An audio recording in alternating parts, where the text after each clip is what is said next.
Buen día a todos y a todas, entonces. La verdad es que está buenísimo poder estar acá otra vez.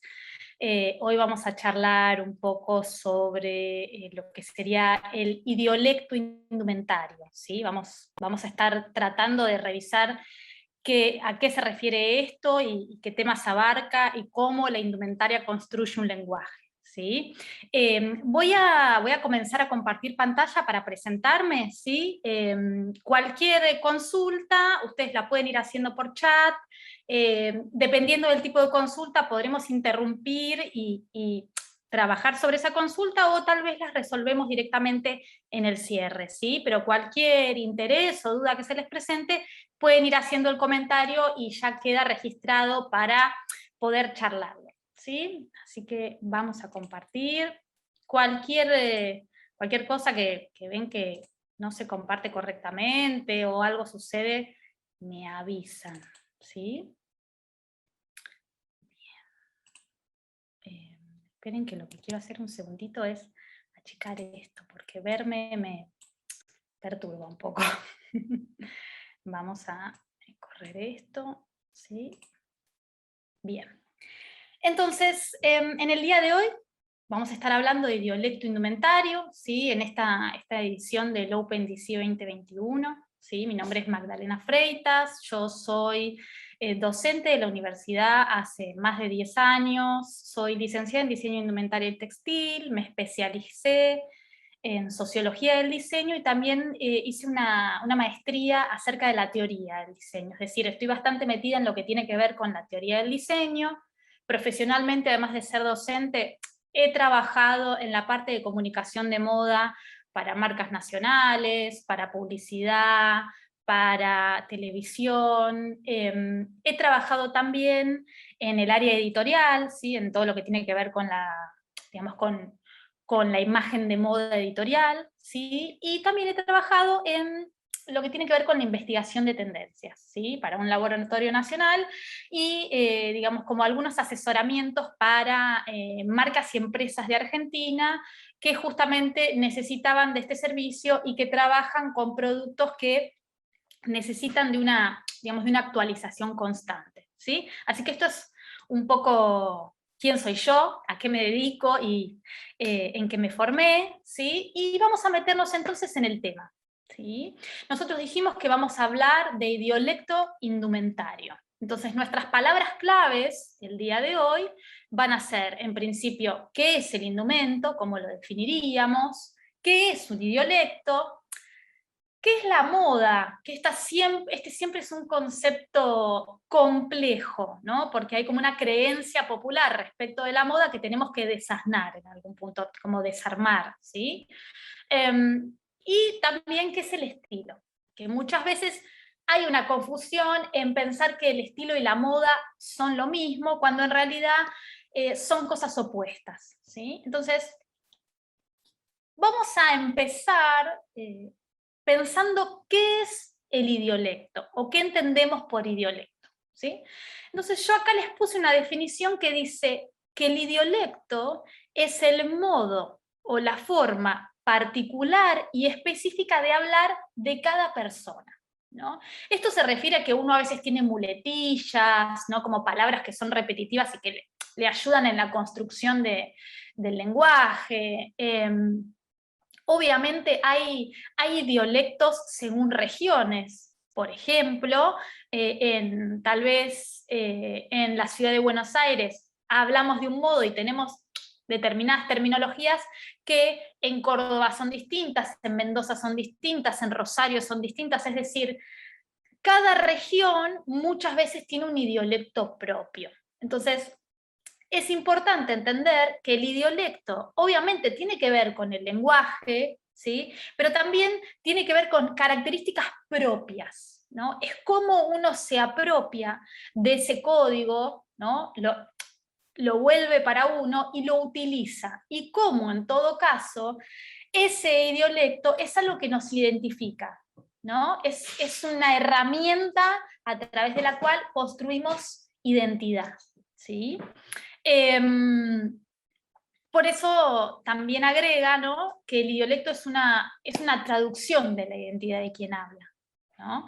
Y cuando pensamos en el diseño, el idiolecto van a ser todas aquellas características que plantea un diseñador de indumentaria, no solo en las prendas, ¿no? En detalles, formas, colores, temáticas que se repiten y que yo puedo reconocer, sino muchas veces también en el modo en el cual se comunican esas prendas, sus campañas, sus fashion films, cómo es la ambientación de su local, dónde hace sus desfiles, qué tipo de cuerpos viste, ¿no? Bueno, todo eso es lo que vamos a estar pensando y entendiendo como idiolecto en relación al diseño de indumentaria. Ahora, nosotros dijimos idiolecto indumentario, ok, entonces, ¿qué es la indumentaria o el indumento? ¿No? Vamos a pensarlo en singular, el indumento. Bueno, vamos a pensar al indumento no solo como las prendas, ¿sí? Sino también como los adornos que revisten un cuerpo, porque, digamos, nosotros nos investimos no solo desde el momento en que nos ponemos una prenda, sino también desde el momento en el que nos maquillamos, nos peinamos, ponemos un accesorio, es decir, estamos trabajando sobre la corporalidad y cargando de sentido esa corporalidad, o sea, nos estamos convirtiendo en nosotros a medida que ponemos todos estos elementos, ¿sí? Y de alguna forma todos estos elementos que nosotros portamos construyen nuestro idiolecto, ¿sí? Hablan de nosotros, nos muestran, ¿sí? Entonces podemos decir que originalmente las prendas, su origen, están vinculadas a proteger el cuerpo, o sea, los pueblos nativos, ¿sí?, más originarios, ¿para qué utilizaban las tipologías? Para cubrir su cuerpo, para proteger su cuerpo de determinadas condiciones climáticas, ¿sí? Pero también vamos a ver que a medida que las culturas se van desarrollando y las sociedades van avanzando, las prendas también van a empezar a adquirir otras funciones más allá de proteger nuestro cuerpo. Y que van a ser funciones muchas veces ligadas a la raza, al credo, a la propia cultura o incluso a ideologías, ¿sí? Entonces, en este caso, podemos ver dos modos de indumento. Por un lado, en la imagen de la izquierda, son imágenes de la tribu Selknam, que fue una tribu que habitó la Patagonia, se extinguieron de hecho en el siglo XX, bueno, no se extinguieron, sino que fueron erradicados, pero lo que podemos ver en estas imágenes es, en el lado izquierdo, cómo estas personas utilizan pieles para cubrir su cuerpo, para proteger su cuerpo. Entonces acá estamos viendo digamos, una utilización del indumento netamente funcional, ¿sí? Ahora, en la imagen de la derecha, vemos a estas personas con un indumento creado a través de pintura, ¿sí? Estos cuerpos están adornados. Son cuerpos que están vestidos, están investidos, pero están relacionados con una cuestión más de rito, ¿no? Vinculados a una situación ritual, a creencias digamos, como de su propia tribu. Entonces, repito, no solo la prenda nos viste, ¿no? Sino que hay muchos otros elementos que también forman parte de la investidura del indumento y que también hablan de nosotros, ¿sí? Entonces acá tenemos un ejemplo donde uno podría relacionar tanto el indumento como los accesorios, que también son indumentos, digo, pero incluso hasta la actitud corporal, ¿no? Porque el cuerpo investido, el cuerpo vestido, ¿sí?, toma también una actitud corporal, adquiere una actitud en relación con las tipologías que lleva. Entonces acá podemos ver, digamos, dos tipos de vestimentas relacionadas digamos, como a creencias religiosas, ¿sí? Y cómo son muy distintas entre sí, pero cada una está dialogando con su propia cultura y a su vez está contándole a otro todos los valores que esa persona que porta esa prenda tiene. ¿Sí? O sea, le cuenta a qué religión pertenece, le cuenta cuál es su rol en ese segmento de la sociedad. ¿Sí? Entonces el indumento tiene todas estas funciones. Es una herramienta del lenguaje en algún punto. ¿Sí? Acá podemos ver, yo puse, digamos, tratando de mostrar estos dos ejemplos un poco contrastados, pero que tienen que ver en cómo, por un lado tenemos, del lado de la derecha, una indumentaria también, nuevamente, vinculado a una creencia, ¿sí? A un modo de pensar la vida y la vida en sociedad. Es un grupo de mujeres Amish, ¿sí? Las comunidades Amish son comunidades que viven por fuera de la lógica capitalista, que trabajan a partir del trueque, que retoman modos de sociabilizar, vestirse y organizarse socialmente, digamos, más del siglo XIX, ¿sí? Entonces, fíjense cómo, por un lado, tenemos, tanto en la imagen de la derecha como a la izquierda, mujeres o personas portando vestuarios, pero sin embargo, esos vestuarios cuentan cosas completamente distintas. En el lado izquierdo podemos ver una mujer que justamente también porta un vestido que es por debajo de la rodilla, pero sin embargo, ese vestido tiene, digamos, una cantidad de significados muy distintos, ¿no? Nos está hablando de una mujer con poder adquisitivo, porque es un vestido posiblemente de diseñador, su accesorio es un accesorio de una marca europea de renombre. Entonces, fíjense cómo tal vez incluso las tipologías y las siluetas son distintas, perdón, son similares, pero lo que cuentan es completamente distinto, ¿sí? Entonces, hay que poder pensar que el indumento es un signo que construye un lenguaje, ¿sí? Así como existe el lenguaje, y el lenguaje es un sistema de signos articulado, el indumento también es un sistema de signos, ¿sí? Y fíjense cómo muchas veces ese indumento también construye relatos, ¿no? Yo puse estas imágenes de la ex primera dama, ¿sí? Michelle Obama,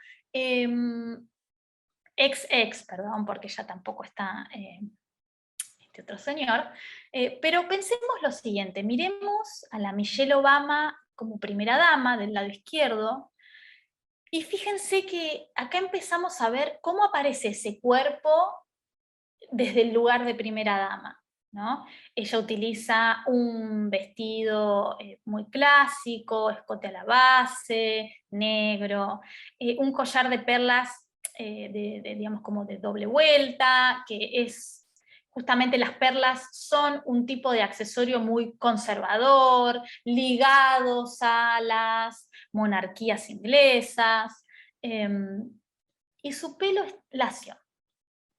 Su pelo está trabajado de forma tal que no denota sus raíces africanas, ¿sí? Entonces, fíjense cómo habla un cuerpo desde un lugar, si se quiere, más de poder y oficial, y cómo habla un cuerpo que está por fuera de ese lugar, ¿no? Del lado derecho vemos a una Michelle Obama que ya no es primera dama, y que de hecho está, digamos, como haciendo campaña para que la gente votara en esta última elección que tuvo Norteamérica para cambiar de presidente, ¿no? Donde ella ya tiene una tipología más informal, unos aros, ¿no? Como de argollas bastante grandes, su pelo al natural, o sea, su pelo como es, con otra actitud corporal. Entonces es importante entender que el investir el cuerpo, y que repito, no es solamente ponerle prendas, sino también es cómo lo preparamos para lo social, construye un relato de nosotros mismos, ¿sí? Bien, voy a estar citando algunos autores, van a ver que siempre está la cita cuando digamos, está el dato cuando termina la cita, ¿no? Les dice el autor, el año del libro. La indumentaria es un aspecto de la cultura, ¿no? Es importante entender esto, o sea, forma parte de nuestra cultura y contribuye a la construcción de esa cultura. Es un rasgo vital en la creación tanto de la masculinidad como la feminidad, ¿no? Transforma la naturaleza en cultura al imponer significados culturales sobre el cuerpo. Naturaliza el orden cultural. ¿Qué quiere decir con esto esta autora? Que en la indumentaria, también el indumento, es una herramienta de alguna forma también política. ¿En qué punto? En que organiza la sociedad aún hoy en un sistema binario normativo, ¿no? Es decir, la ropa, la moldería y demás, ¿cómo se organiza? En moldería femenina, moldería masculina, o sea, moldería de biología hombre, moldería de biología mujer. No hay intermedios, ¿sí? Los intermedios que existen aún hoy no se han desarrollado del todo, ¿no? Son cosas un poco experimentales todavía. Entonces, el indumento también es un elemento político, ¿no? Es un elemento que le permite a los estados y a las naciones a organizar su sociedad en una lógica normativa binaria de, digamos, de heterosexualidad, ¿no? De la idea de familia, ¿sí?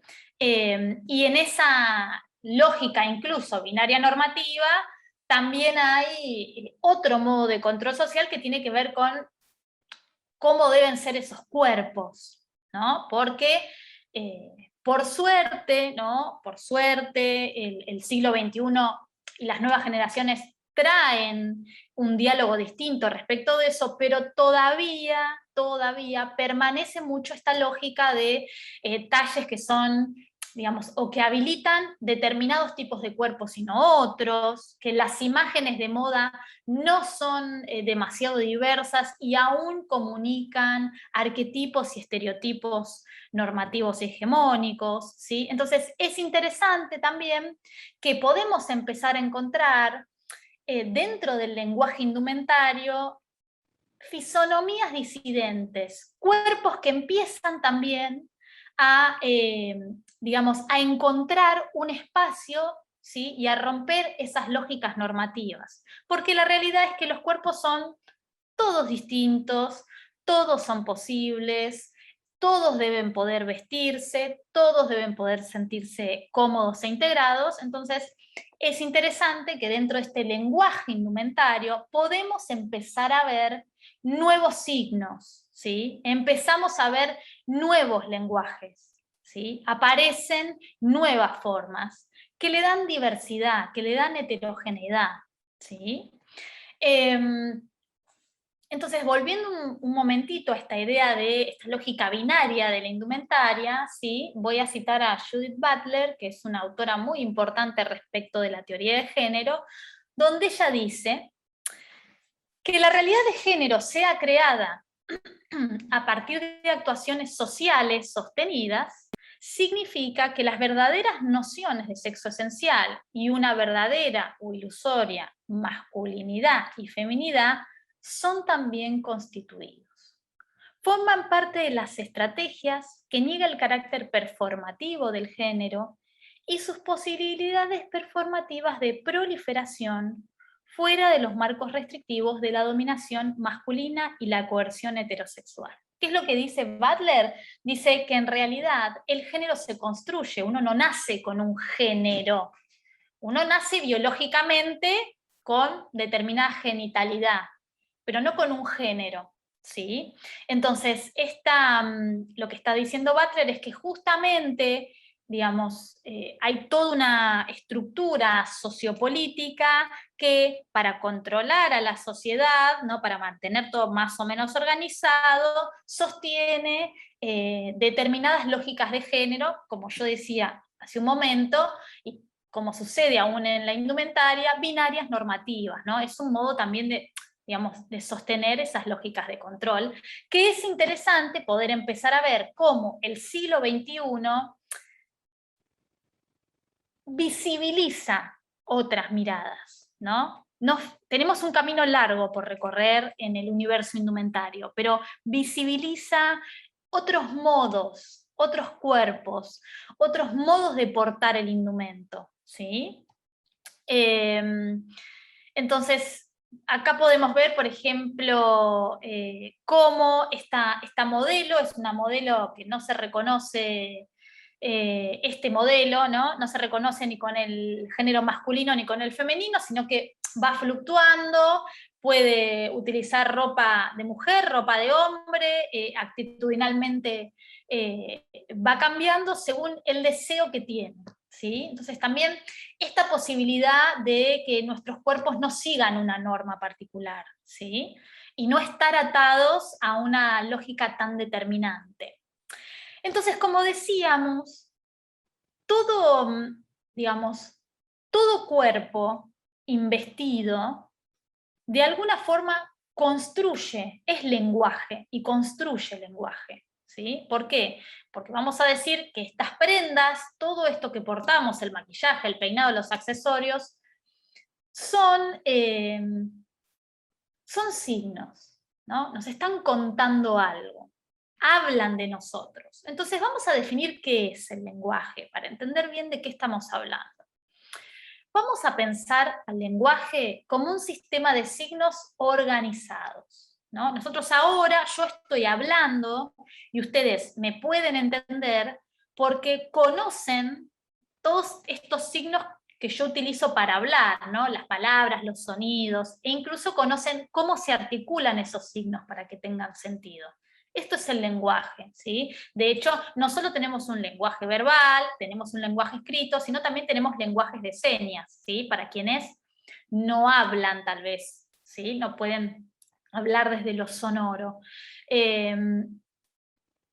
Es importante entender que así como está el lenguaje hablado, el lenguaje escrito, el lenguaje de señas, está el lenguaje indumentario, ¿sí? Entonces, cuando nosotros hablamos del indumento, yo les digo, bueno, el indumento puede ser un signo, así como existe la palabra árbol y la palabra árbol es un signo, ¿sí? El indumento, esa prenda, también es un signo. Y cuando esto se analiza desde la semiología, que es la ciencia, ¿no? Es como la disciplina, perdón, o una rama dentro de lo lingüístico que estudia cómo los objetos se cargan de sentido, al igual que las palabras, el indumento tiene, como nosotros decíamos, dos grandes funciones. Una primera función que está vinculada a ¿para qué sirve esa prenda? Sirve para proteger el cuerpo, es un accesorio que sirve para portar cosas, ¿no? Tiene una función concreta, que es para la cual es concebido, la forma que tiene, el textil que se utiliza, ¿no? Pero luego, todo indumento tiene una segunda función. Esa segunda función es simbólica. ¿Qué quiere decir? Es una función que en realidad no es que nos ayuda a caminar mejor, a vestirnos mejor, nos ayuda a dialogar con otros sin hablar, obviamente, sino visualmente, y además nos ayuda a estar dentro de lo social. ¿Qué quiere decir esto? Vamos a pensar, por ejemplo, en los cambios de temporadas, ¿no? Si uno se pone a analizar por qué, no sé, si ya tenemos un pantalón de denim que está perfecto y que lo podemos seguir usando y que tiene una durabilidad de muchos años, nos compramos otro nuevo. Y no nos compramos otro nuevo que es exactamente igual al que tenemos, nos compramos otro que si el otro era pata de elefante, este es recto y al tobillo, ¿sí? ¿Por qué hacemos eso? Porque hay algo propio de la sociabilidad que tiene que ver con esta necesidad de pertenencia, ¿no? Es decir, bueno, yo veo que mucha gente está aportando eso y en las marcas tal vez reconocidas aparece esa tipología y entonces digo, bueno, lo tengo que tener, porque si lo tiene fulano, mengano, sultano, y eso es lo nuevo, lo tengo que tener. Entonces, la función simbólica de una tipología es justamente la capacidad que tiene esa prenda de contar que nosotros estamos a la moda, que tenemos poder adquisitivo y que tenemos la capacidad de adquirir prendas aún si no las necesitamos. Nos ubica socialmente, ¿no? Entonces, tenemos estas dos grandes funciones, ¿sí? Bien. Dentro de las distintas teorías lingüísticas, hay una teoría lingüística que es la de Saussure, ¿sí? Que es una teoría de principios del siglo XX, que habla del signo lingüístico, ¿no? Como, si se quiere, como la palabra, ese signo, y Saussure dice que el signo lingüístico se articula entre significado y significante, así se forma, ¿no? Pongo un ejemplo. Si yo tengo la palabra árbol, que es el ejemplo típico, ¿no? Yo tengo la palabra árbol, este signo se construye a partir del significado y el significante. Entonces, por un lado tengo el significado, que es la idea de árbol, ¿no? Es la idea en mi cabeza de árbol, y el significante sería esa imagen mental que yo me construyo de ese árbol, que cada uno de ustedes podrá imaginar uno un pino, otro un ciprés, otro un paraíso, ¿no? Digo, el significado tal vez es el mismo para todos porque compartimos un lenguaje, pero el significante cambia, ¿sí? Acá podemos pensar cómo este sistema de conjunto es un signo. ¿Por qué? Porque en realidad acá nuestro concepto podría ser ambos sastrero, ¿no? Traje sastre. Ahora fíjense este traje sastre. Esto es un traje sastre, sí, pero no es un traje sastre convencional. El significante está modificado, porque es combinado con estampas, una parte del pantalón está estampado y continúa la estampa de arriba. Entonces, podemos entender a las prendas como signos y cómo incluso estas prendas se van modificando constantemente y por lo tanto, incluso van a ir transformando su significado, ¿no? Voy a poner un ejemplo lejano, pero que tiene que ver con esto. Pensemos, seguramente todos conocen estas botas tipo borcego, que son los Dr. Martens, que son unas botas británicas, son zapatos de trabajo en realidad, ¿sí? La marca Dr. Martens era una marca de zapatos de trabajo, como es Ombú acá en Argentina. Estas botas en la década del 60 empezaron a ser utilizadas por los hijos de los proletarios, muchos de ellos mineros, en Inglaterra, que estaban enojados con la sociedad, estaban enojados con la monarquía y que empezaron a mostrar como un atuendo más agresivo para mostrar esa bronca, ¿no? Entonces, los punks usaban estos borcegos Dr. Martens, ¿sí? En ese momento, ese borcego, ¿sí? Su significante estaba vinculado a la rebeldía, ¿no? Eras un rebelde si tenías ese zapato. Hoy esa marca se ha convertido en una marca masiva. Y ese signo, que antes era un signo de rebeldía, hoy es un signo de moda, ¿sí? Es decir, ya no tiene ninguna carga política o social. Es simplemente un objeto que es consumido por moda. Entonces, a esto me refiero cuando digo que los signos indumentarios se van modificando, ¿sí? Perdón.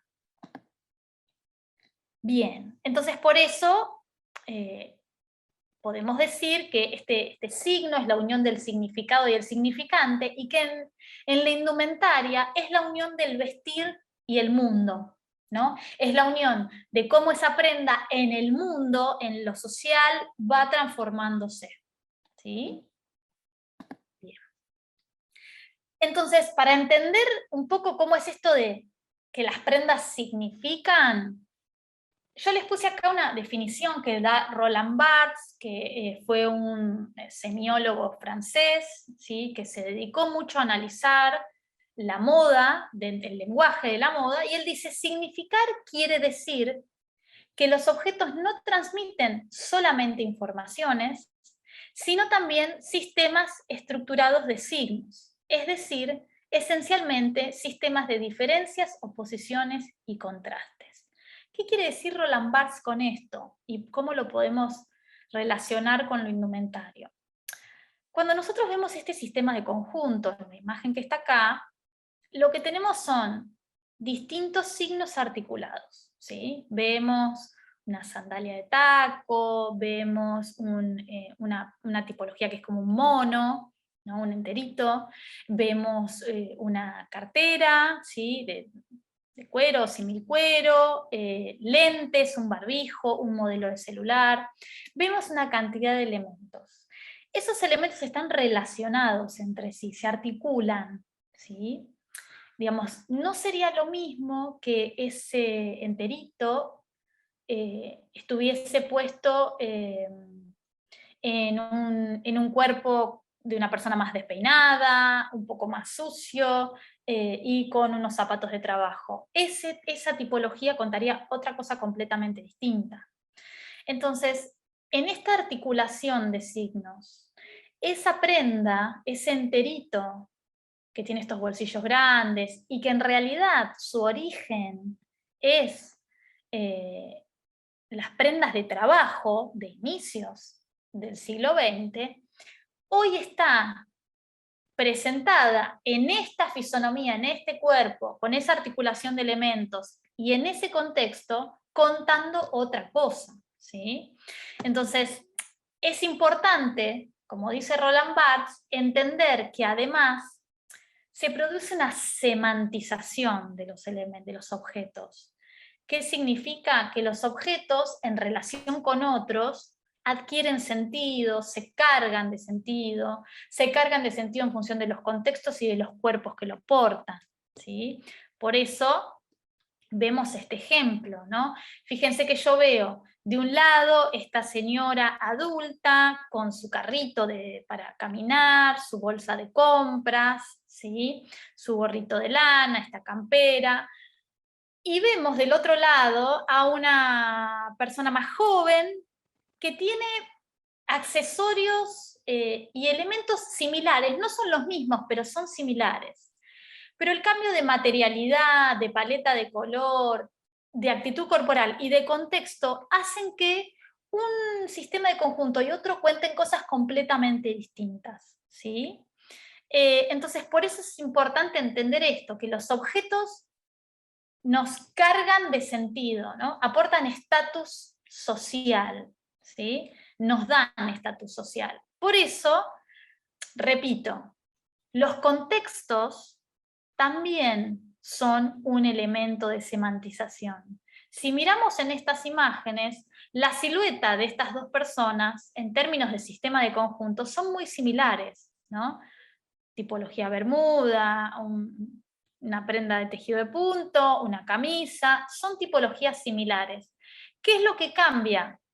Cambia la fisonomía que porta ese vestuario y cambia el contexto. Y por lo tanto, adquieren sentidos completamente distintos, ¿sí? Bien. Entonces, ya hablamos de lo que es el indumento, ya hablamos de lo que es el idiolecto, ¿sí? Hablamos de lo que es el lenguaje. Entonces vamos a meternos un poco en la noción de estilo, ¿sí? ¿Qué sería el estilo? Vamos a pensar que el estilo tiene la particularidad, a diferencia, ¿no?, de la moda, de ser algo permanente, ¿sí? Entonces, ¿qué podemos decir respecto del estilo? ¿Sí? Que el estilo ofrece un aspecto de contumaz perseverancia opuesto al dictado frívolo de la moda, ¿no? ¿Por qué hablamos de dictado frívolo de la moda? ¿Qué sería la moda? ¿Sí? Vamos a pensar un momento qué sería la moda. La moda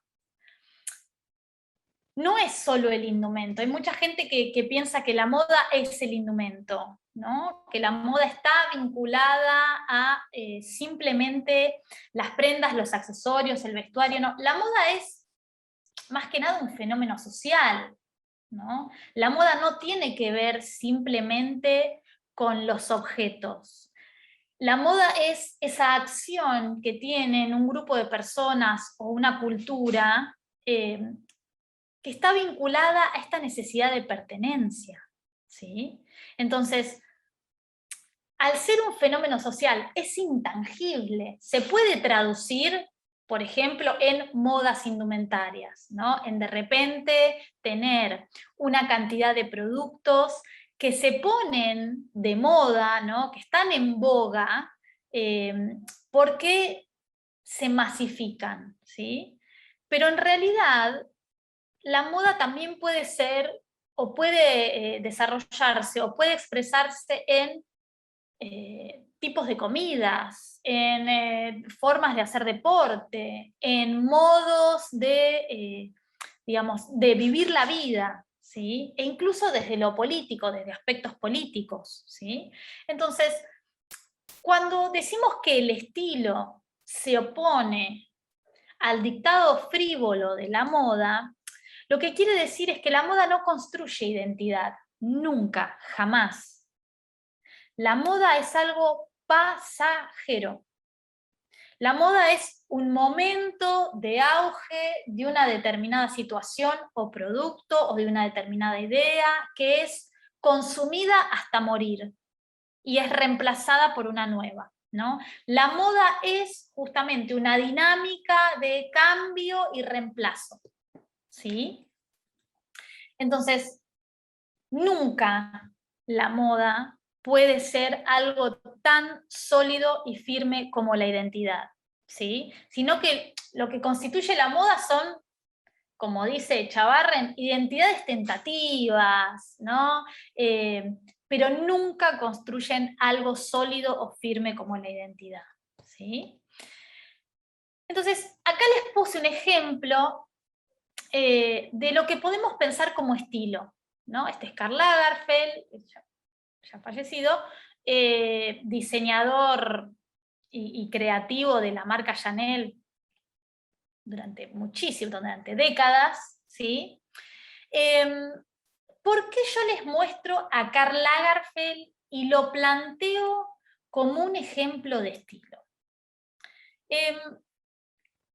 Si uno analiza a la silueta, la estética, las prendas que ha portado Karl Lagerfeld durante los últimos 20 años, siempre va a haber invariables. Es decir, va a haber situaciones donde Karl Lagerfeld siempre aparece con sastrería, ¿no? Tal vez puede ser un ambo o incluso casi como por momentos un smoking, siempre de negro y blanco generalmente.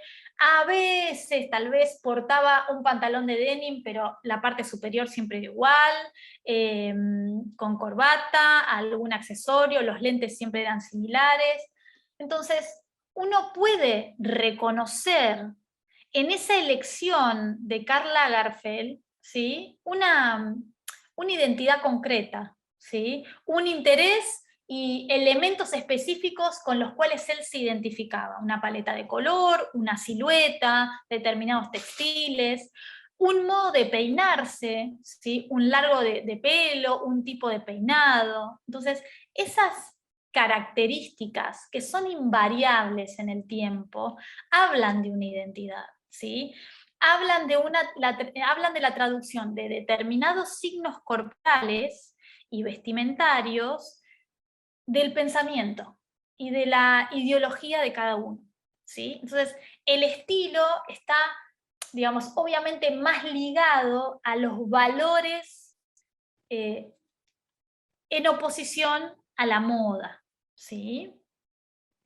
Echavarren dice, el estilo es un modo de ser que se aparta de las prescripciones genéricas de la moda.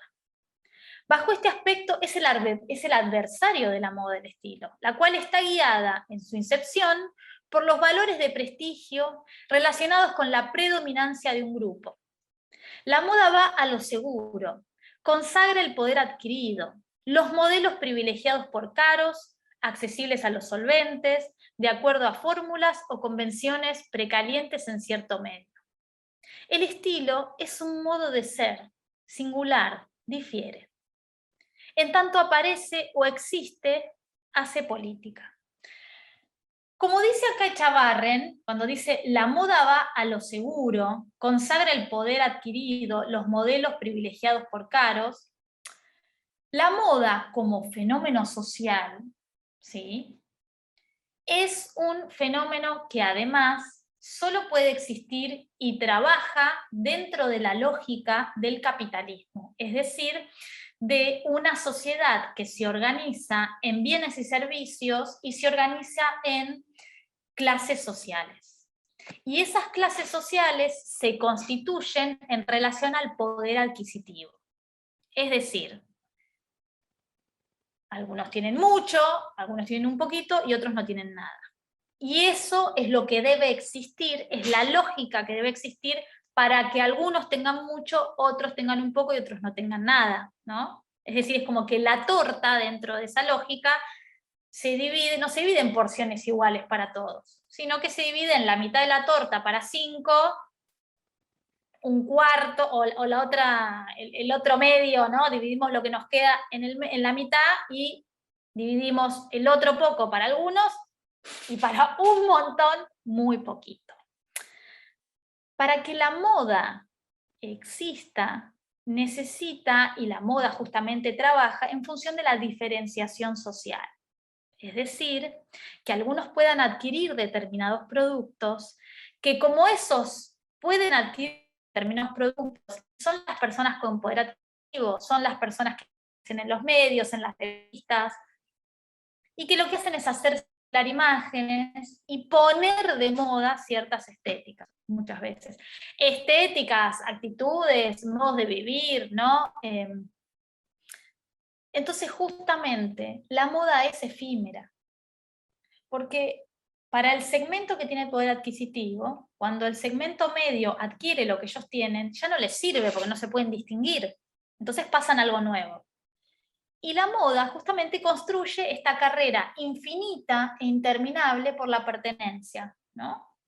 Entonces a esto se refiere Echavarren, la moda va a lo seguro, ¿sí? Porque es consumir eso que ya sé que es lo que se va a usar, y siempre es fugaz, siempre se desintegra, ¿sí? Entonces es opuesta al estilo. Acá tenemos un ejemplo de alguien que, esta es Leandra Medin, es una influencer bastante importante norteamericana, ¿sí?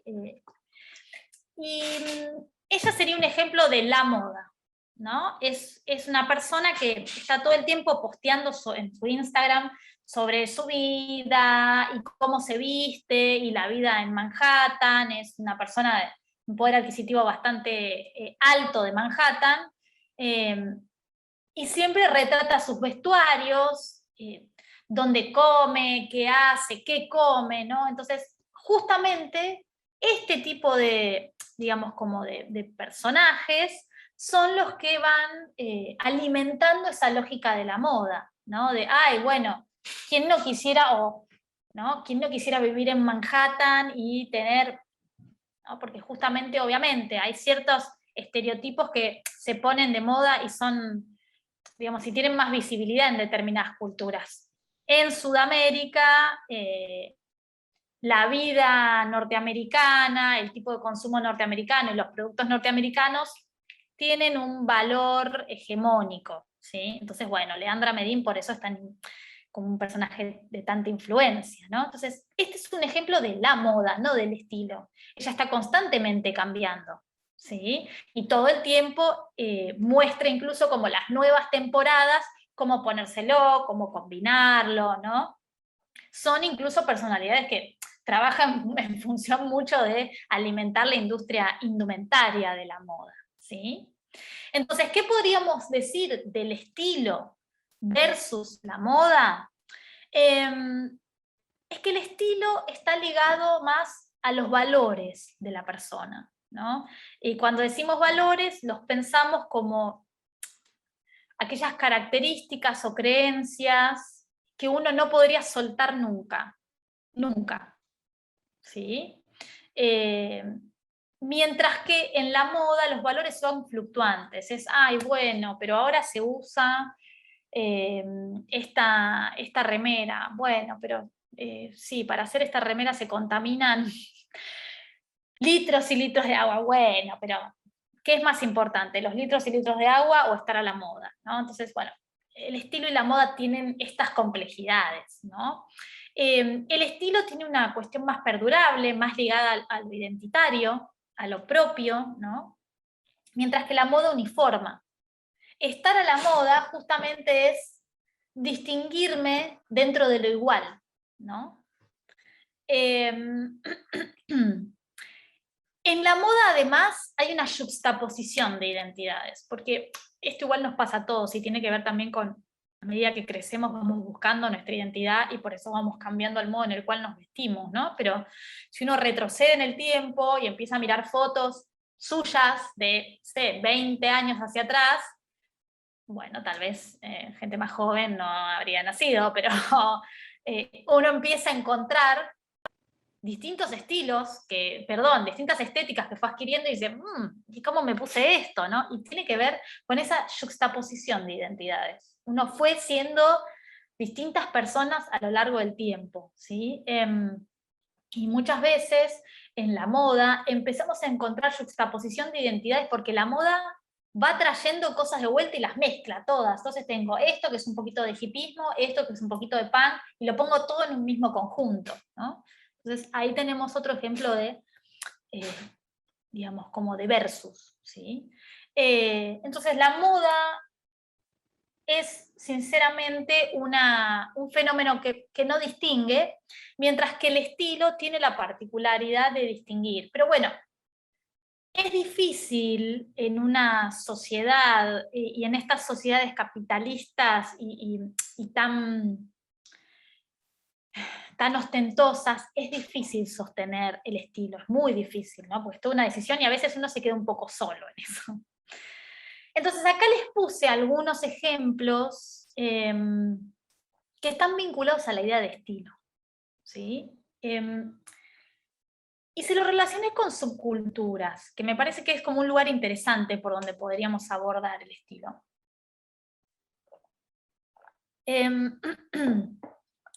¿Qué son las subculturas? Las subculturas son pequeños grupos de personas que surgieron. Esta lógica, esta idea de subcultura, la podemos pensar, por ejemplo, en la primera mitad del siglo XX, la segunda mitad del siglo XX, están vinculadas al surgimiento de miradas por fuera de la norma, ¿sí? Es decir, vamos a pensar en momentos de la historia donde la gente necesitó correrse de la normativa, ¿sí? Correrse de la lógica social, y ese correrse de la lógica social lo expresó desde lo estético, ¿sí? Entonces, las subculturas, Althusser, ¿sí? un teórico economista, va a decir que son identificaciones momentáneas que pueden durar en el tiempo, pueden tener una duración, ¿sí? Pero que guían una acción. Muchas veces estas subculturas estaban ligadas a una ideología, a un modo de pensar la vida, ¿sí? A una forma de sentir vinculada con el contexto, no una necesidad estética, ¿sí? Sino una necesidad de cambio real, ¿no? Acá les puse un ejemplo de los rockers, ¿sí? Esta subcultura rocker que ven acá estas chicas era, digamos, como una agrupación joven de la década del 50 en Gran Bretaña, ¿sí? Que estaban fascinadas con el rock de Elvis, ¿sí? Y con lo que sería como el rock and roll, y que generaron toda esta estética de estos peinados como muy batidos, el uso del denim y las chaquetas de cuero, sus parejas eran como los motoqueros, era una estética muy ligada a los estereotipos del cine del momento, jóvenes, de Rebelde sin Causa, ¿no? Tipo James Dean o Marlon Brando, que tenían que ver con un nuevo imaginario de juventud, que no era el joven con la novia que se casa, tiene los hijos, se queda con la farmacia del padre, ¿no? Sino que planteaban otra mirada. Entonces las subculturas justamente están ligadas a una ideología, a un modo de pensar, ¿sí? ¿A qué me refiero cuando digo ideología? La ideología es como la representación, ¿sí? que se construye de un modo de relación que se imaginan los individuos, o cada individuo que cree que sería como lo ideal, ¿sí? Entonces, podemos pensar que, por ejemplo, los punks tenían una ideología anarquista. Para ellos no había orden, todo estaba mal, había que destruir todo, ¿sí? Entonces, por eso odiaban a la monarquía y le hacían estas cosas a la reina, ¿sí? Les puse como algunos ejemplos más de subculturas para que se vea la diversidad, ¿no? Los Sud eran un grupo de jóvenes norteamericanos, afrodescendientes e incluso muchos de ellos latinos, que habitaban los clubes de jazz en la década del 30 y del 40 en Norteamérica. Muchos de ellos obviamente eran perseguidos porque ya de por sí, por ser o latinos o afrodescendientes, no eran como lo normativo en lo social, y tomaban un poco esta estética de pantalones súper anchos, tiro alto, los sacos más bien largos, tipo eduardianos, los zapatos de cuero picado combinados. O sea, utilizaban una estética muy vinculada a lo que fueron los chicanos, los mexicanos en Estados Unidos entre la década del 20 y el 30, y era como su estética rebelde. Usaban en estas fotografías no se ven porque en general son blanco y negro, pero usaban tonalidades muy llamativas, y tenía que ver con un modo de, digamos, como contestarle a la sociedad del momento, ¿sí? A través de estas vestimentas que son disidentes, ¿sí? Lo mismo que los Teddy Boys en Gran Bretaña, ¿sí? Generalmente los Teddy Boys se peleaban con los rockers, los Teddy Boys también eran jóvenes, burgueses, que de alguna forma buscaban diferenciarse y mostrar como su elegancia a partir de estos peinados, de retomar los trajes eduardianos. Utilizaban el denim combinado con estos trajes, ¿sí? Estos peinados con el tupé hacia adelante. Los punks, ¿sí? Con su mirada más anarquista, que se traducía no solo en los actos, sino también en el peinado, en las paletas de color, en traer todos estos accesorios y detalles constructivos a las prendas, romperlas, ¿no? Poner tachas. Y el glam rock, que también fue una subcultura muy interesante, porque el glam rock trae a la mesa la idea de género, ¿sí? El glam rock, una subcultura más que se da a mediados de los 60 y los 70, y es una subcultura que lo que plantea es un poco esta posibilidad de, digamos, de investir al cuerpo como uno quiera, ¿no? Entonces podíamos ver hombres con prendas de mujer, usando plumas, usando maquillaje, utilizando una mixtura de texturas muy vinculadas a una estética más exótica, ¿sí? Entonces justamente el glam lo que pone sobre la mesa también es la primera discusión sobre género, ¿no? Fíjense cómo empieza a ser tan importante la indumentaria como lenguaje, y digamos, como todas las discusiones que abre al interior de una sociedad, ¿sí? El glam es el estilo que ha ido más lejos para desinvertir una imagen masculina de los rasgos biológicos secundarios y aditamentos que permiten la asignación de un sexo a la figura. Se borra el límite entre el hombre y la mujer para presumir el problema de la elección del objeto. Es un juego de permutaciones en que algo se reconoce a pesar de algo, que lo cubre y lo contradice, ¿no? Y les puse esta imagen de un desfile de hombre de Comme des Garçons, una diseñadora japonesa, donde justamente ella planteó tipologías de mujer en su desfile de hombre, donde todos estos hombres estaban vestidos con tipologías de mujer, ¿no? Como un modo también de retomar estas estéticas y de traer la idea del género nuevamente, la discusión del género nuevamente al indumento, ¿sí? Entonces todos estos estilos de algún modo fueron un poco absorbidos por la moda y fueron perdiendo su validez y su ideología, ¿sí?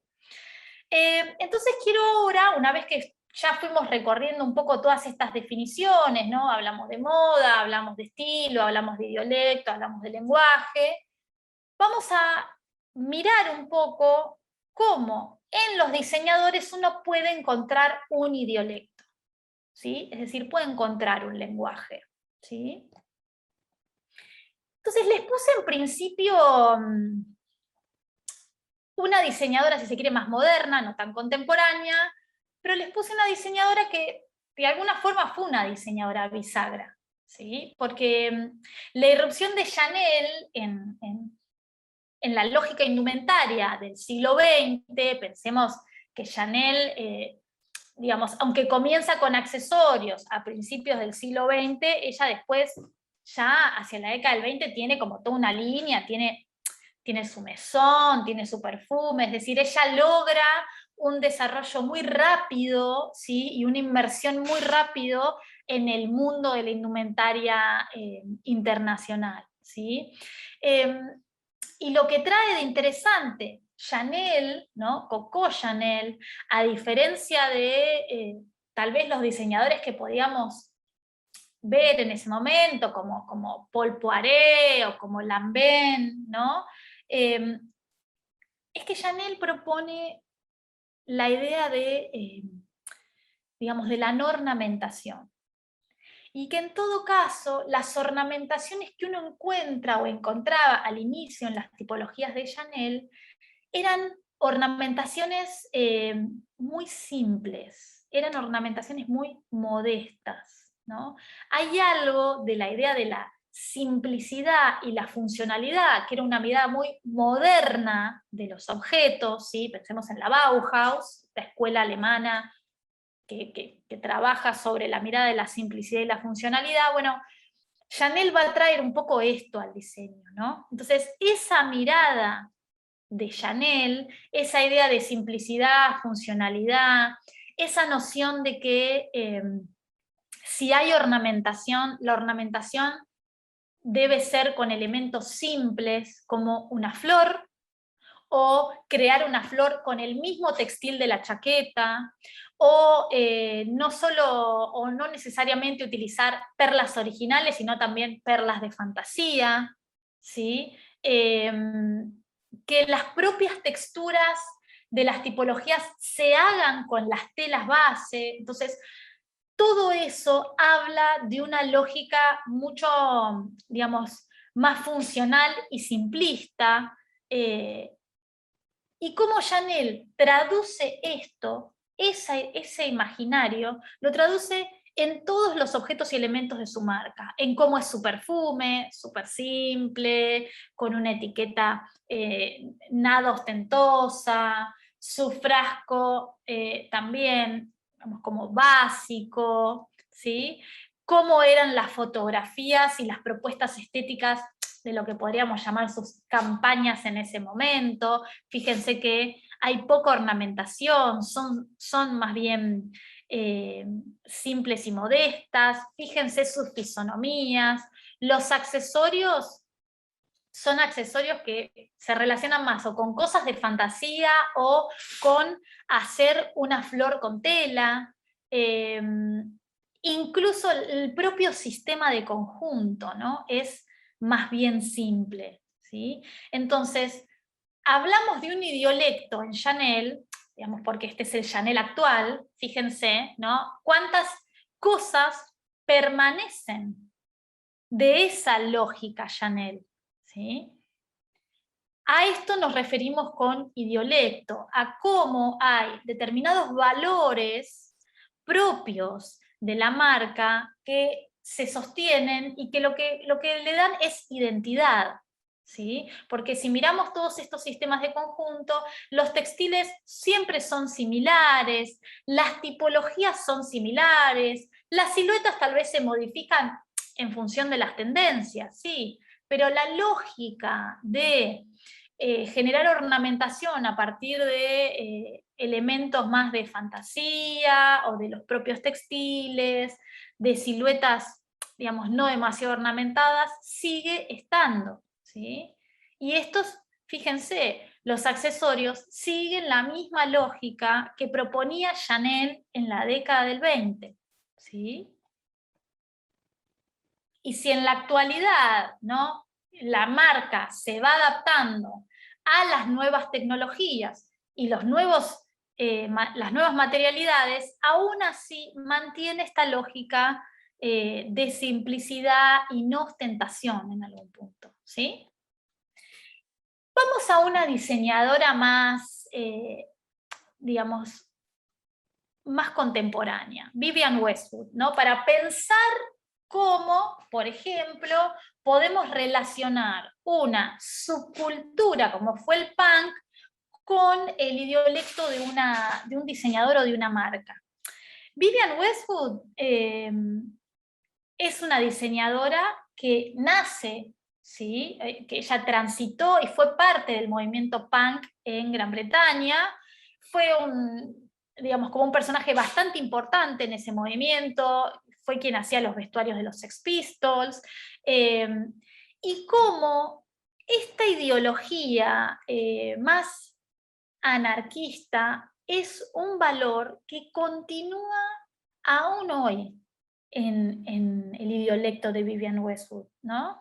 Yo les puse esta imagen de un diseño de ella, del lado de la derecha la tenemos a ella, ¿no? Ella desde su imagen siempre está muy presente en sus campañas, en sus gráficas, en sus comunicaciones, y del lado izquierdo lo que tenemos es un diseño de ella donde lo que podemos ver es como una especie de parodia a la monarquía británica, ¿no?, a la reina. Fíjense que es un típico vestido propio del estilo más monárquico, ¿no?, más modesto, cubierto, donde todas las insignias muchas veces vinculadas a la monarquía están simuladas con esta pedrería, los guantes son dorados, el bolsito que siempre lleva la reina, ¿sí?, y esa corona que está hecha de papel, ¿no?, o de un material medio extraño, puesta de costado. Entonces, fíjense cómo el idiolecto se relaciona con la ideología y con la identidad y la podemos ver en el tránsito de un diseñador, ¿no?, en todo su idiolecto, ¿sí? Entonces acá tenemos de izquierda, ¿no?, hacia la derecha una joven Vivienne Westwood punk por Londres, ¿sí?, y las imágenes del medio y de la derecha son sus primeros diseños, sus primeras colecciones, muchas veces inspiradas en los piratas, ¿no?, algo muy típico de la cultura británica, ¿sí? Y cómo esta noción de desorden, de anarquía, ¿no?, de provocación, se mantiene y es un invariable en todas sus colecciones, ¿sí?, tanto de hombre como de mujer, ¿sí?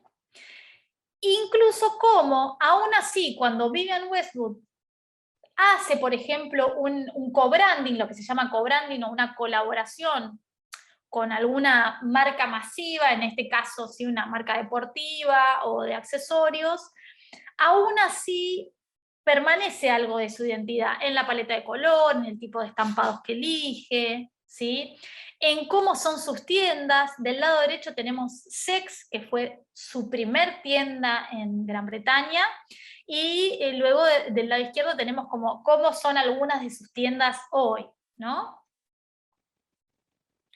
Y cómo incluso desde este lugar como más comprometido, ¿sí?, Vivienne Westwood es una diseñadora también muy comprometida con el cambio climático, muy militante de la problemática del cambio climático, y cómo lo traduce siempre en sus desfiles, ¿no?, cómo son sus desfiles de todos estos jóvenes todos con corona, no uno solo, sino todos con corona, ¿no? Hablando de una mirada no tan monárquica, de sus colaboraciones con comunidades de Sudáfrica para desarrollar sus productos, y ella se fotografía, ¿no?, con sus productos en esos contextos, ¿sí?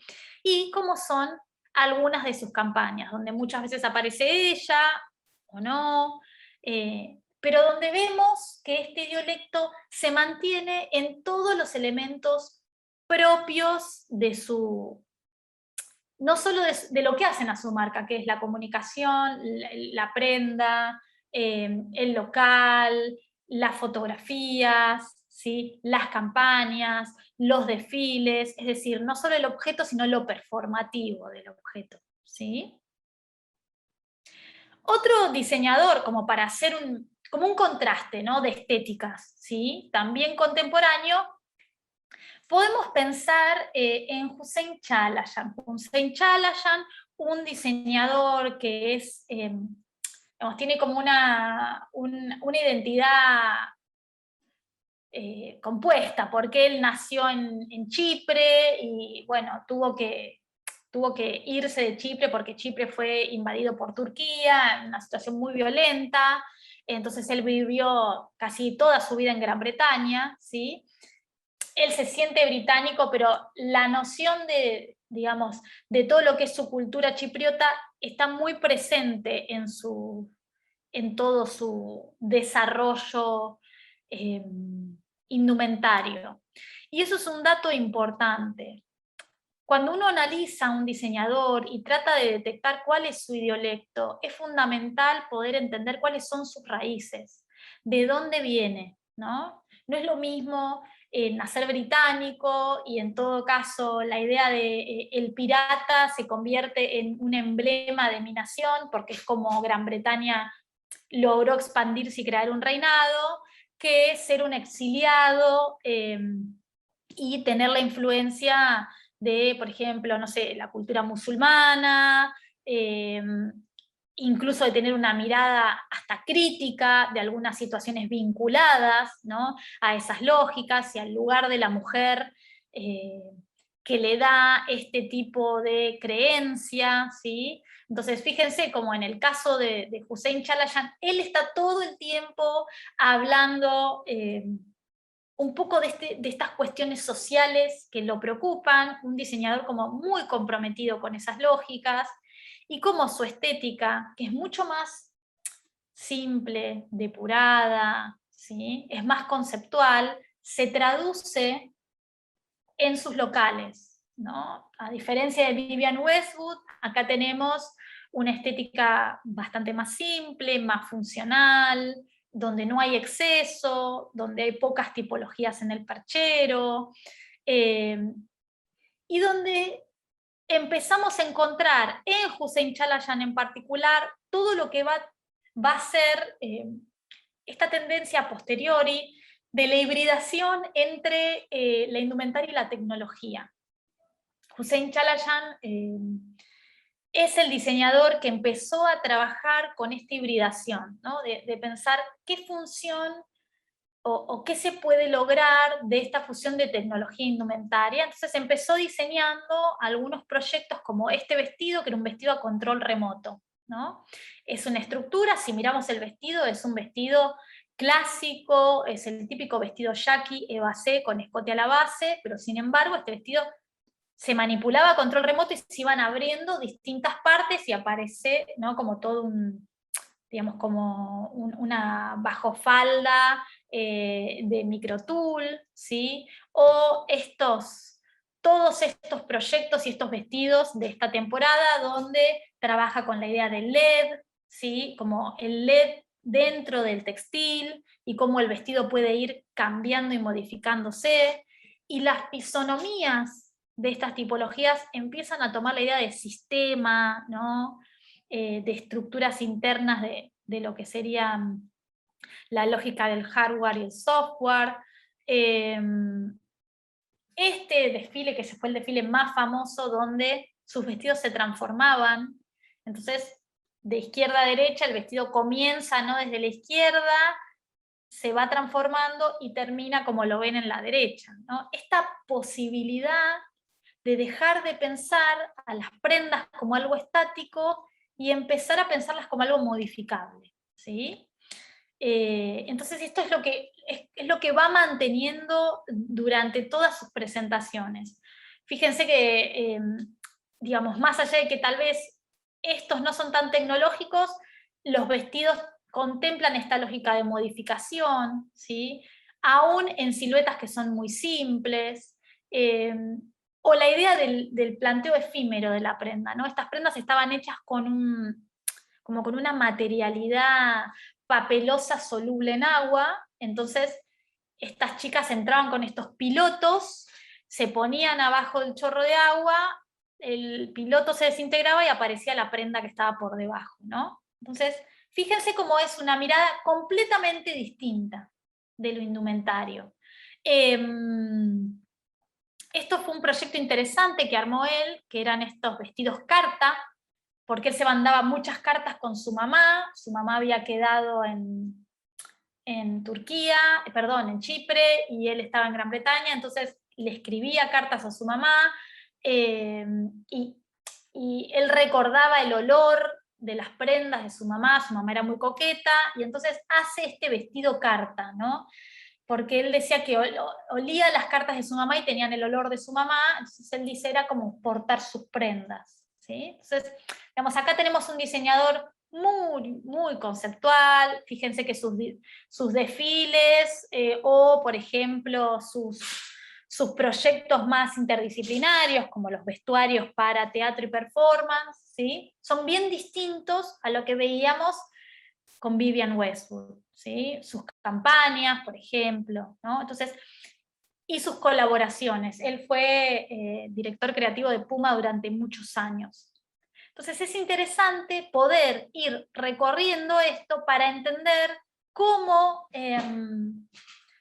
cómo cada diseñador, de algún modo, logra traducir su historia de vida, sus valores, sus modos de pensar, ¿sí?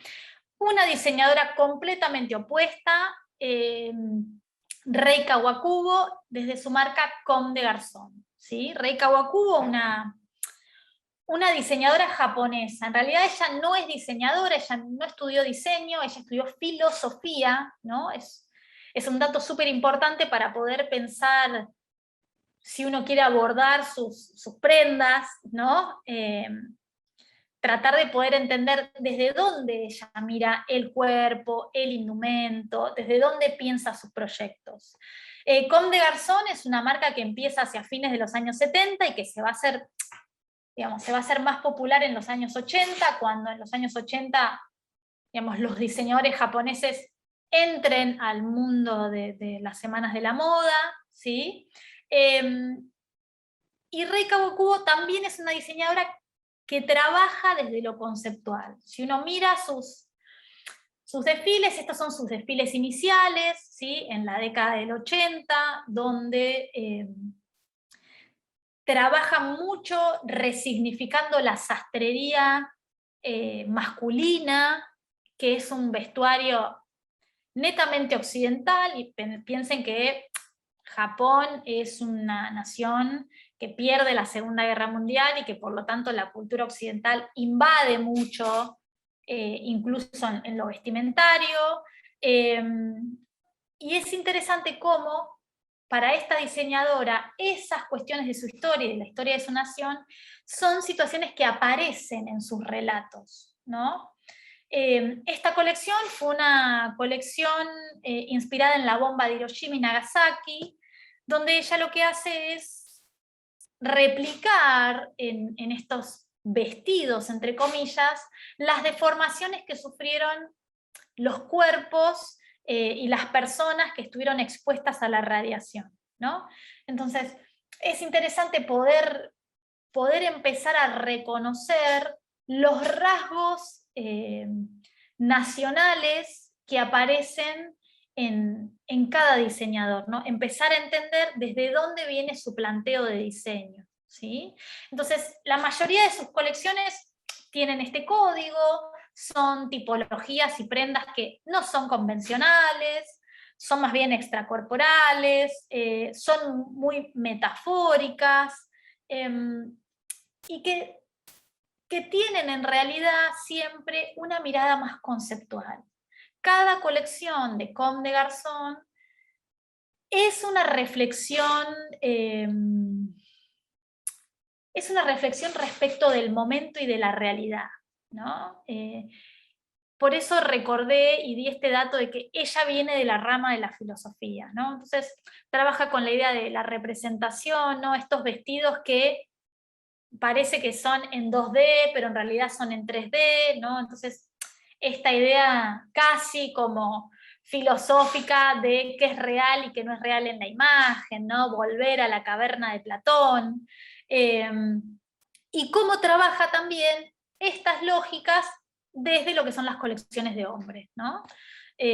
Proponiendo esta mirada de estos hombres con tipologías de mujer, o estas tipologías que son chicas, o pensar en la fusión, ¿no? De prendas de sastrería masculina con faldas. Esta lógica provocativa continúa en sus colecciones, en sus locales, ¿sí? Donde lo que vemos es locales en zonas de Manhattan que no son muy conocidas. Ella tiene un proyecto, digamos, hoy por hoy ya muy conocido, que empezó a principios del 2000, que se llama Dover Street Market.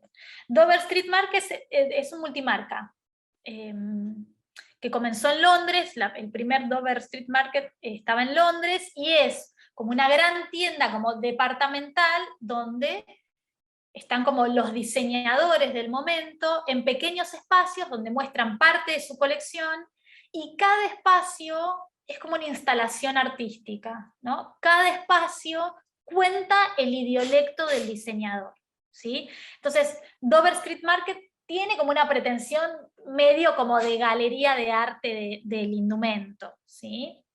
Y también tiene estas tiendas que ella llamó Guerrilla Store o guerrilla, ¿sí? Tiendas guerrilla, obviamente tomando el concepto de la lógica de las guerrillas, que tiene que ver con estos grupos armados que hacían ataques sorpresivos. Se los llama la lógica de guerrillas porque es un ataque sorpresivo que se da en un lugar y se trasladan, entonces nunca tienen un lugar fijo, por eso es difícil también dar con ellas. Estas tiendas guerrilla lo que hacían es que eran itinerantes, aparecían de repente en un lugar totalmente fuera del circuito de la moda, uno entraba y no se daba cuenta, realmente era una tienda, no sé, estaba todo desacomodado, pero en realidad estaba todo estéticamente desacomodado, ¿sí? Entonces, todo esto que yo estoy relatando, uno puede articularlo en lo que es el lenguaje de Comme des Garçons, ¿no? En cómo ella construye su marca, diseña y hace un planteo de lo indumentario que es completamente distinto a lo convencional, ¿no? Algunas de sus campañas, donde fíjense que en realidad las prendas no importan acá. O sea, las imágenes de sus campañas muestran otras cosas, ¿sí? Incluso muy vinculada al arte, ¿no? Esta campaña de Comme des Garçons es una campaña que se hizo en colaboración con Cindy Sherman. Ella es Cindy Sherman, es una artista norteamericana que hace foto performance. Entonces ella como que se personifica de ciertos personajes, de la cultura y demás, y se fotografía, ¿sí? Entonces acá tenemos como una diseñadora también conceptual con un planteo digamos, bastante contemporáneo del indumentario, ¿sí? Y esta fue una colaboración que hizo Comme des Garçons para H&M, ¿no? Donde, bueno, obviamente que tenemos como una bajada súper comercial, ¿sí? De lo que eran estas prendas volumétricas, muy complejas, para que puedan ser consumidas tal vez por un segmento social mucho más ampliado, ¿sí? Y por último, para tratar de ver distintas personalidades, ¿sí? Hablamos de una diseñadora francesa como fue Chanel, hablamos de Hussein Chalayan, que era chipriota, hablamos de Vivienne Westwood, que era británica, ¿sí? Hablamos también de Comme des Garçons, que es japonés, y quisiera cerrar con este diseñador que es belga, ¿sí? El grupo de los diseñadores belgas, que en la década del 90, así como en los 80 fueron los japoneses, en los 90 fueron los belgas, aparecieron también como en las Semanas de la Moda de París y entraron como en el circuito de la moda. Dentro de esos diseñadores está Walter, ¿sí? Van Beirendonck, un diseñador belga que se formó en la Academia de Artes de Ámsterdam, ¿sí? Es un dato importante, él no está formado necesariamente en diseño indumentaria, sino en arte, ¿sí? Y es un diseñador que desarrolla una línea masculina desde un planteo muy lúdico, ¿sí? Él todo el tiempo está haciendo un juego entre lo lúdico, el fetichismo, la sexualidad, los cánones de belleza, ¿sí? Entonces está constantemente reformulando y haciendo como este híbrido entre un lenguaje muy aniñado, pero a su vez un lenguaje que trae temáticas que tienen que ver con la revisión de la construcción de la identidad, ¿sí? Entonces, esa invariable aparece en sus tipologías, en su paleta de color, en sus estampados, en sus locales, ¿no? Fíjense que, por ejemplo, la marquesina de su local son como estas letritas del Scrabble, cómo son sus locales y los percheros, ¿no? Es cómo dentro de estas lógicas nosotros podemos encontrar las invariables y descubrir cuál es su idiolecto, ¿sí? Esta es la colaboración que hizo Walter con ISPAC y cómo es el diseño de esa mochila. Ese loguito que ven ahí, ese señor, ¿no?, desnudo, es él, ¿sí? Ese es el logo de su marca. E incluso él siempre está muy vinculado a como el arte, entonces ha diseñado estos vestuarios para danza contemporánea, y estos son algunos de sus desfiles. Sus desfiles no tienen como grandes puestas, ¿sí?, pero sí son muy vistosos desde las tipologías, y cómo desde esta mirada lúdica, ¿no?, como divertida, como alegre, hace planteos, digamos, como bastante conscientes respecto de lo social, ¿sí? Entonces, él retoma mucho la temática vinculada a la diversidad de género, a la violencia de todo tipo, entonces trabaja el tema del racismo, trabaja el tema del terrorismo, ¿no? Es como cómo va desde esta estética, ¿sí?, distinta a Vivienne Westwood, trabajando todas estas cuestiones. Para finalizar un poco todo esto que les dije, quisiera tal vez cerrar como con esta reflexión, ya que estuvimos analizando el indumento y los lenguajes del indumento, ¿no?, con esta reflexión que hace Entwistle, que es una escritora británica, donde ella dice que para estudiar la indumentaria, ¿sí?, y para estudiarla dentro de, obviamente la indumentaria no puede estudiarse por fuera de la cultura, no puede estudiarse por fuera de su contexto, hay que poder entender que dentro del mundo indumentario existe como una negociación entre el fenómeno de la moda y el fenómeno de la indumentaria. Entonces, no puede pensarse nunca escindido, ¿sí?, entendiendo y recordando siempre que este fenómeno de la moda es un fenómeno social, es un fenómeno de cambio, es un fenómeno de,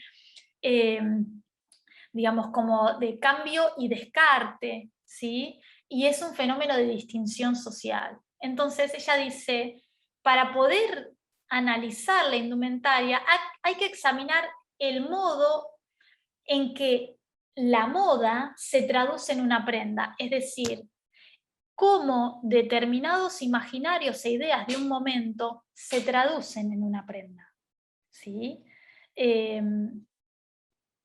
No es casualidad, no es casualidad que en estos momentos de militancia más joven, de cambio climático y de luchas sociales, revivan ciertas siluetas y estéticas de los 70 y ciertas siluetas estéticas de los 2000, de ese momento de fractura y cambio, ¿sí?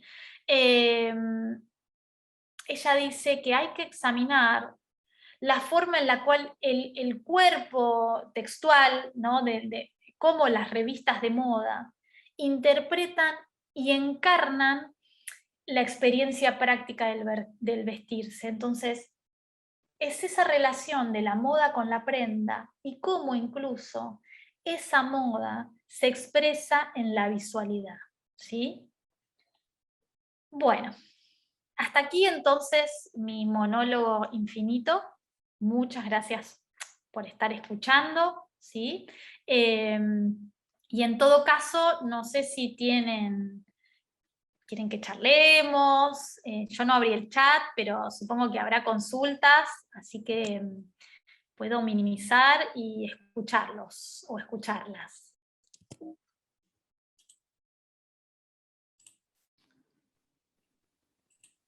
Sí, no han hecho preguntas, pero pueden escribirlas en el chat si tienen alguna consulta. Igual, Magdalena, si podés dejarnos tus datos de contacto en el chat, Sí, por si quieren ningún hacer problema. consultas. Ahora los escribo, sí, sí. Mariana Turner nos dice gracias, muy buena la charla. Bueno, muchas gracias a ustedes por escuchar. Gracias, todo clarísimo, me encantó, dice Bona. Buenísimo, gracias. Este es mi correo, ahí les dejo, es mi correo personal y les dejo un Instagram.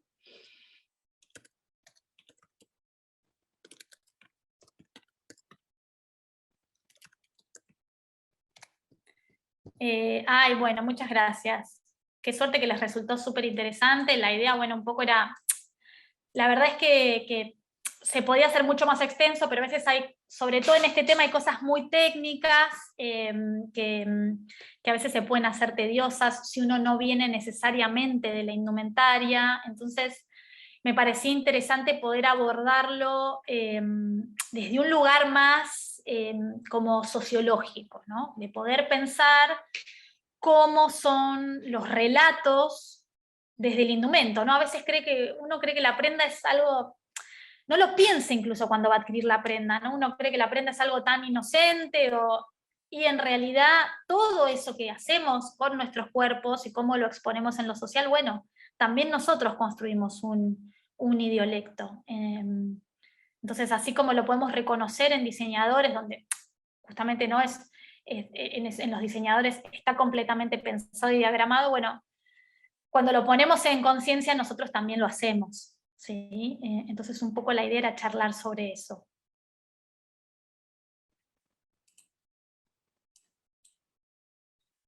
¿Ninguna duda? ¿Nadie quiere preguntar nada? ¿Se quedaron con algún dato?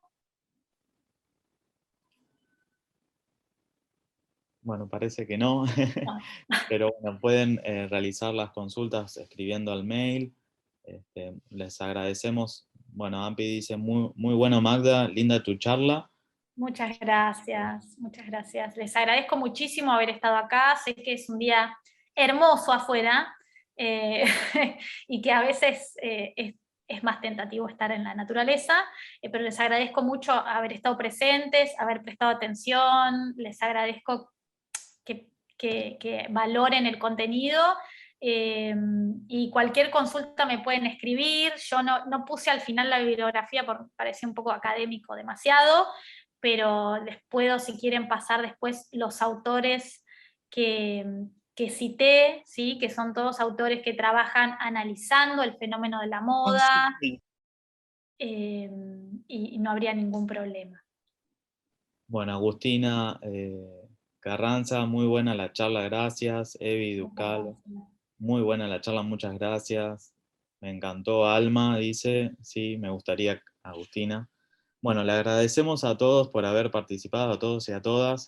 La verdad que muy interesante el recorrido que hiciste, Magdalena. Y bueno, si te parece, podemos Sí, no hay finalizar. ningún problema. Veo que hicieron una pregunta, si no Sí, te Berta molesta. González. ¿Hay algún libro que hable acerca de este tema más ampliamente? ¿Alguna Eh, bibliografía que le puedas recomendar? este tema en particular, así como yo te digo, dialecto indumentario, así no, sino que uno puede articular un montón de textos.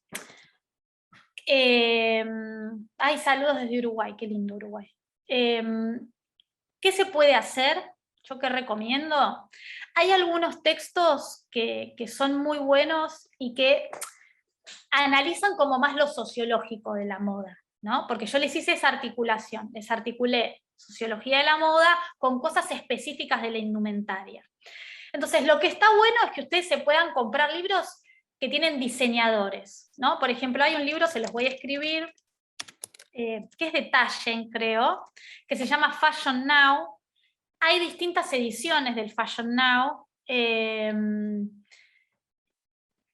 lindo Colombia, también los quiero mucho. Tengo muchos amigos allá.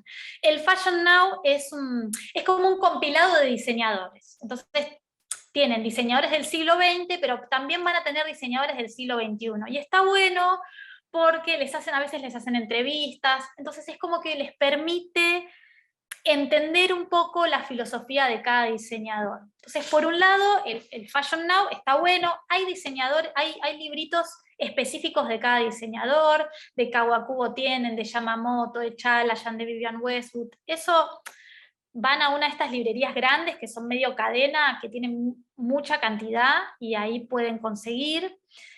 Y les conviene combinar eso con algunos textos que son más de sociología. ¿Dan miedo? Sí, a veces son más complejos de abordar. Puede ser, con una lectura tranquila e incluso buscando en Google algunas opiniones del texto, es más fácil. Textos buenos para pensar esa mirada desde la sociología, hay un texto que se llama Los cuerpos dóciles, se los estoy escribiendo, ¿qué mal que escribo? Cuerpos dóciles, es un compilado que hicieron dos sociólogas argentinas, los cuerpos dóciles, yo lo uso mucho para dar clase, y los cuerpos dóciles habla de temáticas vinculadas al cuerpo, la indumentaria, es muy bueno, lo recomiendo, no es caro, no sé si se sigue editando. Esperen que tengo el texto, este es el que yo les hablaba, ¿sí? de Entwistle, que es el cuerpo y la moda, ¿sí? Es un texto que habla sobre indumentaria, es muy bueno también. Este texto es viejo, no sé si se consigue ahora, pero seguramente se pueda conseguir en PDF por la red, debe andar por ahí. Creo que esos textos son muy buenos para trabajar, ¿sí? ¿Qué les recomiendo también? Comprarse, por ejemplo, libritos de décadas. Eso es muy bueno si les interesa la indumentaria, porque les ayuda a entender incluso qué es como lo nuevo que aparece. Y hay un texto más complejo, creo que lo tengo acá, que se llama El sistema de la moda y otros escritos, que es de Roland Barthes, este señor que es semiólogo. Este es más para fanáticos, ¿no? Fanáticos de la semiología, de la moda. Esperen que se los escribo. El sistema de la moda y otros